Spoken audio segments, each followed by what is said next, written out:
ہر قسم کی تعریف اللہ کے لیے ہے۔ اس نے ہر چیز کو پیدا کیا اور اس کی ایک تقدیر مقرر کی، اور حکمت و تدبیر کے لحاظ سے معاملات اس کی منشا کے مطابق جاری ہیں۔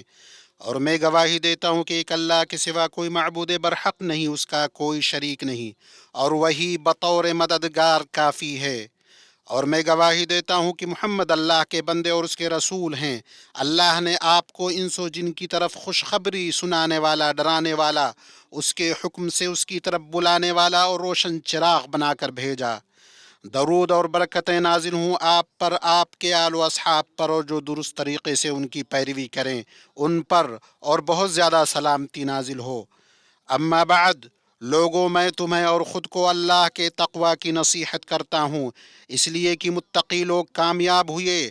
ہر اس چیز میں اللہ پر بھروسہ کرو جس میں تم تصرف کرتے ہو، اور جان لو ہر چیز اس کے فیصلے سے ہے۔ وہ جس چیز سے کہتا ہے وہ ہو جاتی ہے۔ مسلمانوں، قضا و قدر اور اس کے خیر و شر پر ایمان رکھنا ایمان کے ارکان میں سے ایک رکن ہے، اس کے عظیم اصولوں میں سے ایک اصول ہے، جیسا کہ اس کی خبر سید الانام علیہ الصلاۃ والسلام نے دی ہے۔ اسی سے بندہ اللہ کی رضا سے سرفراز ہوتا ہے، جنتوں میں داخل ہونے میں کامیاب ہوتا ہے، اور جہنم سے سلامتی پاتا ہے۔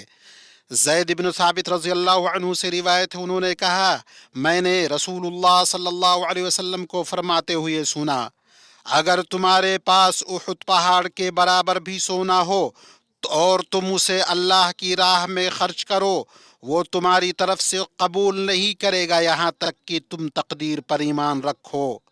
جان لو جو تمہیں ملا وہ ملنے ہی والا تھا، اور جو تمہیں نہ ملا وہ تمہیں ملنے والا ہی نہیں تھا۔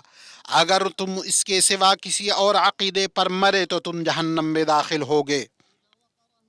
جب عقیدہ دلوں میں بیٹھ جائے تو عمل کرنے والوں کو عمل پر ابھارتا ہے، اور ہر حال میں انہیں کمال کے مرتبہ تک لے جاتا ہے۔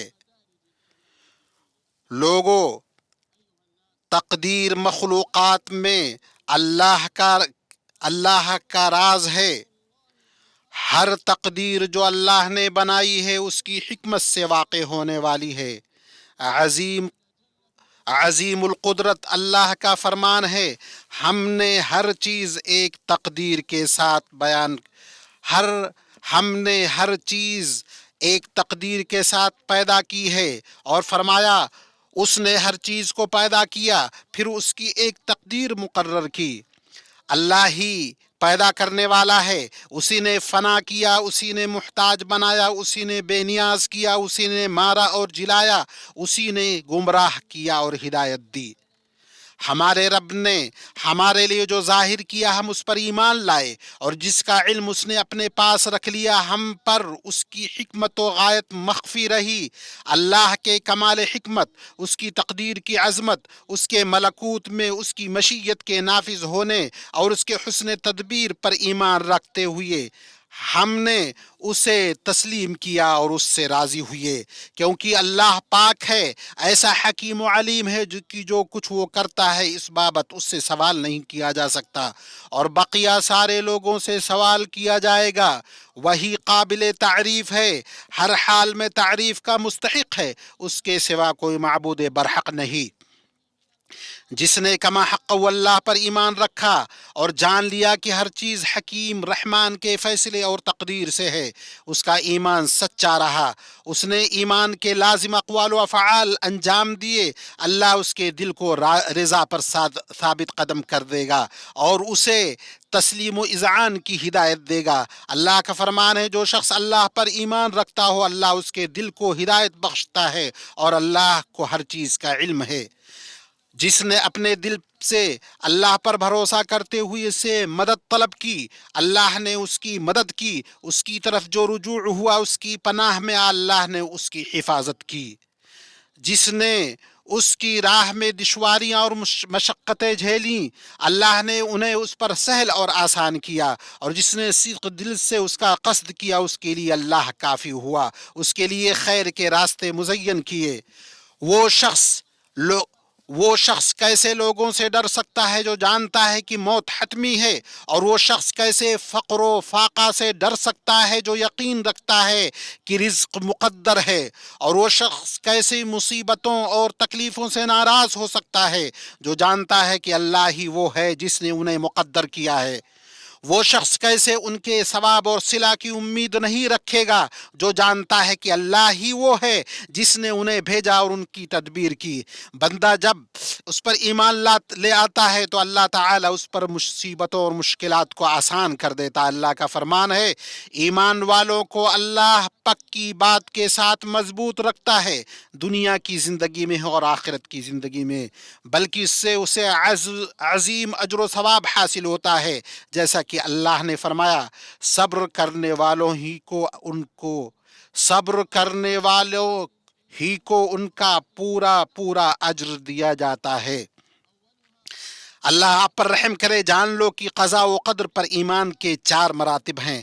پہلا مرتبہ علم کا ہے، اور وہ یہ کہ اللہ کے ہر چیز پر محیط علم پر ایمان لایا جائے۔ اللہ عز و جل جانتا ہے جو تھا، جو ہونے والا ہے، اور جو ہوگا، اور جو نہیں ہے اگر ہوتا تو کیسا ہوتا۔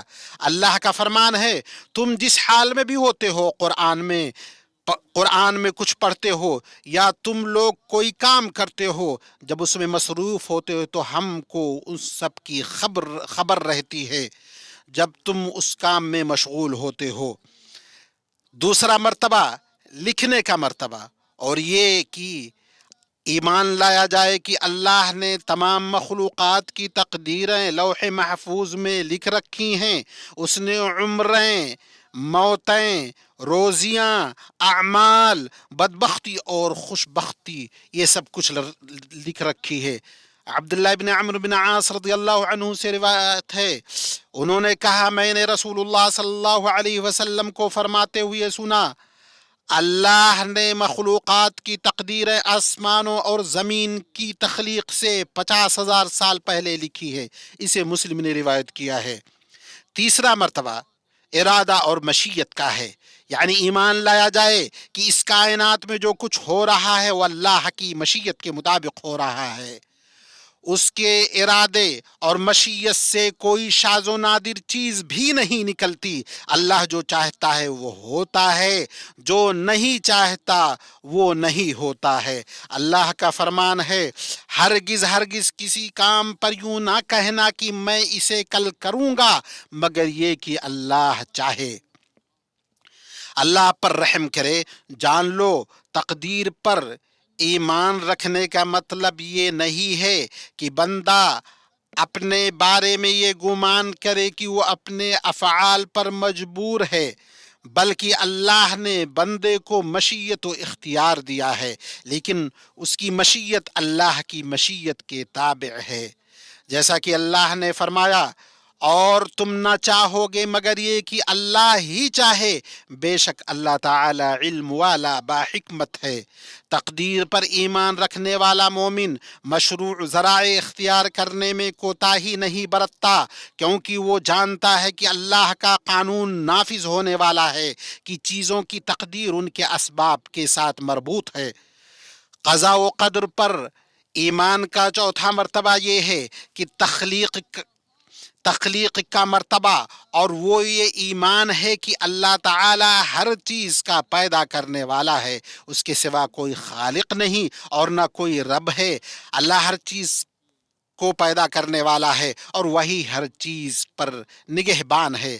اللہ کے بندو، اللہ مجھے اور آپ کو قرآن و سنت میں برکتوں سے نوازے، ان میں موجود آیات و حکمت سے مجھے اور آپ کو فائدہ پہنچائے۔ میں وہ کہہ رہا ہوں جو آپ نے سنا، میں اللہ سے اپنے لیے اور تمہارے لیے مغفرت طلب کرتا ہوں، تم بھی اس سے مغفرت طلب کرو، بلا شبہ وہ بڑا بخشنے والا مہربان ہے۔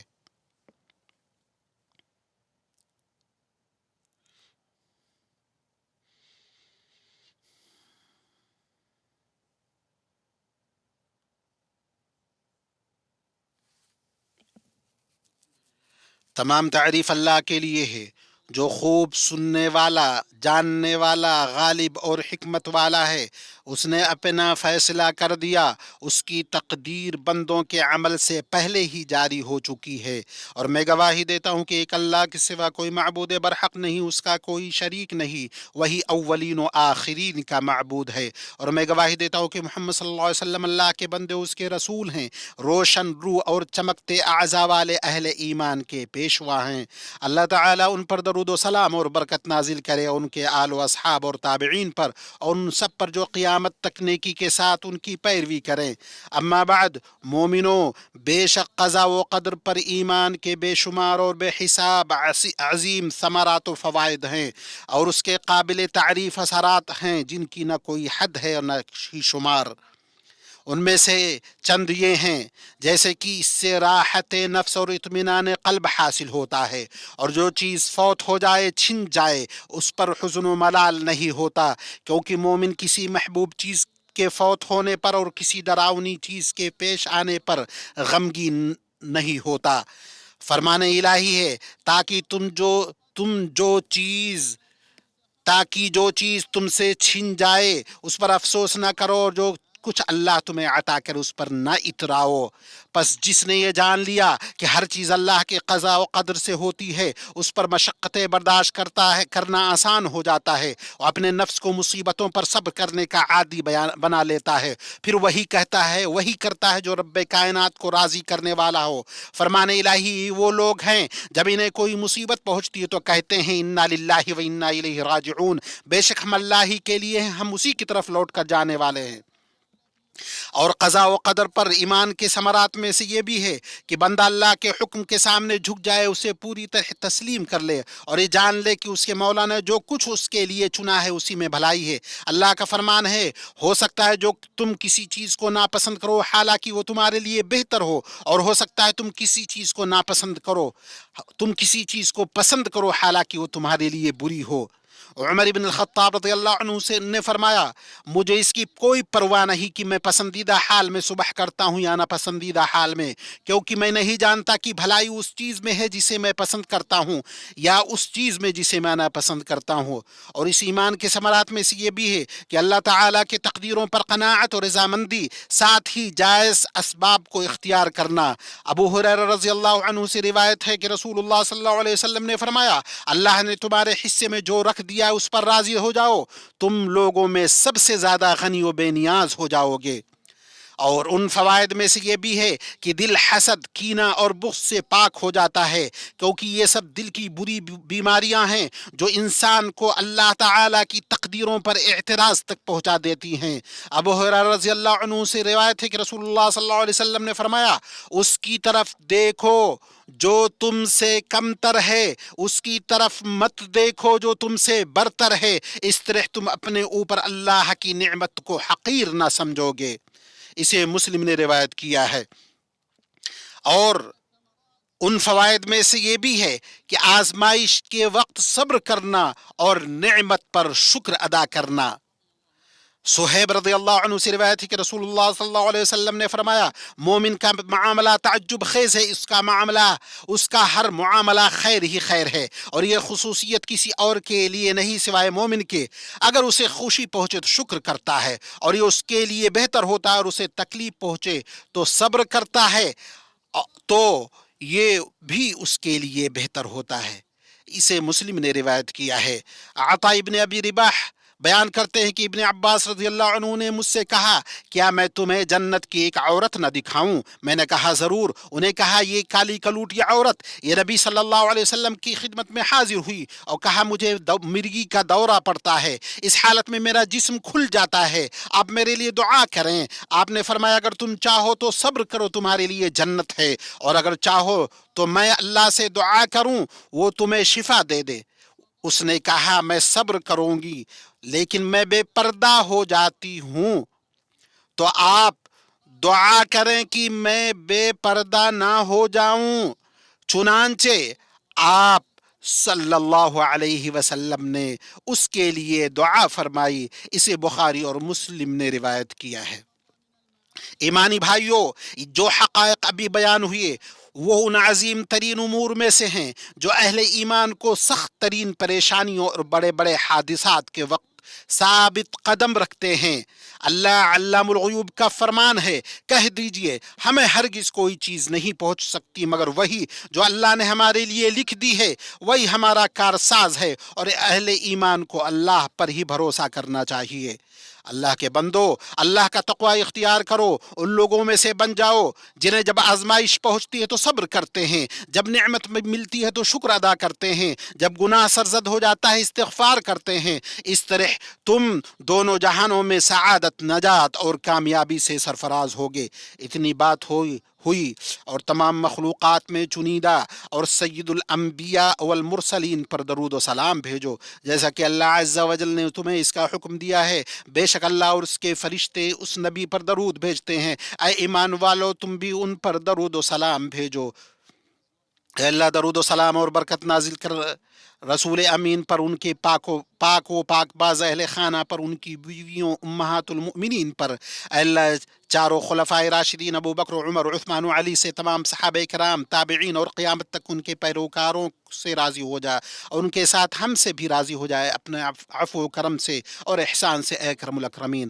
اے اللہ، اسلام اور مسلمانوں کو غلبہ عطا فرما، دین کے قلعہ کی حفاظت کر، اپنے دین، اپنی کتاب، اپنے نبی صلی اللہ علیہ وسلم کی سنت اور اپنے مومن بندوں کی مدد فرما، اور امن و امان کی نعمت ہمارے ملک مملکت سعودی عرب پر اور تمام مسلم ممالک پر قائم رکھ، اور ہمیں اور انہیں ہر طرح کی برائی، آفت، سختی اور تکلیف سے محفوظ رکھ، اور جنگوں اور فتنوں، ظاہری و باطنی شر اور آزمائشوں سے بچا۔ اے اللہ، ہمارے امام اور سربراہ خادم حرمین شریفین، ان کے امین ولی عہد کو حق، توفیق اور ہدایت سے مضبوط کر، انہیں، ان کے معاونین کو اس کام کی توفیق دے جسے تو پسند کرتا اور جس سے تو راضی ہو، اور جس میں ملک اور بندوں کی بہتری ہو، اور جس میں اسلام اور مسلمانوں کے لیے غلبہ و استحکام ہو۔ اے اللہ، ہمارے حفاظتی اہلکاروں، ہمارے سرحدوں پر موجود فوجیوں کو محفوظ رکھ، انہیں فتح عطا فرما، ان کا حامی و ناصر بن جا، انہیں سہارا دینے والا بن جا، انہیں مضبوط کرنے والا بن جا۔ اے اللہ، غم زدوں کا غم دور فرما، مصیبت زدوں کی مصیبت ٹال دے، قرض داروں کے قرض ادا فرما، ہمارے اور مسلمانوں کے مریضوں کو شفا یاب کر، ہمارے اور مسلمانوں کے وفات شدگان پر رحم فرما، اے ہمارے رحم سے قبول فرما۔ اے اللہ، فلسطین میں اور ہر جگہ کے مسلمانوں کو کی تو مدد فرما، اے اللہ، ہر غم سے انہیں نجات دے دے، انہیں ہر مصیبت سے چھٹکارا دلا دے۔ اے اللہ، ہم سے قبول فرما، بے شک تو ہی خوب سننے والا ہے۔ اے اللہ، ہماری توبہ قبول فرما۔ سبحان ربک رب العزت عما یصفون وسلام علی المرسلین والحمد